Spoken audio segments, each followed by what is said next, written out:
Hello everyone, আজকে যেহেতু Sunday, আজকের ওর পছন্দের লুচি আলু ভাজা করে নিয়েছি। তার আগে ওর ম্যাম এসে গেছে, হেডলিংস খাইয়ে ওকে পড়তে পাঠালাম। তারপরে আমি চলে আসলাম পাখির কাছে। ভীষণভাবে ওর হজমের গন্ডগোল হচ্ছে আগের দিন থেকে, তো একটু ওকে নিওপেপ্রিন খাইয়ে দিলাম। দেওয়ার পরে আমি সোজা রান্নাঘরে চলে আসলাম, কারণ ভীষণভাবে নোংরা হয়েছিল রান্নাঘর সকালবেলা।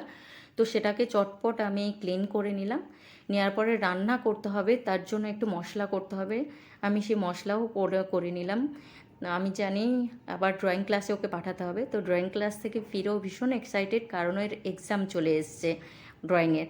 তো সেই কারণে ওকে চটপট স্নান টান করিয়ে ওকে একটু ক্রিম টিম মাখিয়ে চুল টুল আঁচড়িয়ে ওকে চটপট ওকে খেতে দিয়ে দিলাম, কারণ বিকেলবেলা ওকে পড়াতে বসাতে হবে, কারণ কালকের এক্সাম আছে।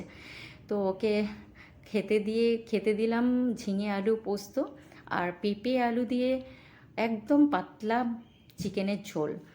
আর বিকেলবেলা ওকে একটু ফল দিয়ে দিয়েছিলাম, আর সন্ধেবেলা ওকে পড়াচ্ছিলাম, তার ফাঁকে রান্নাও করে নিয়েছি। তো ওকে খেতে দিয়ে দিলাম রুটি আর চিকেন। তো চলো, গুড নাইট।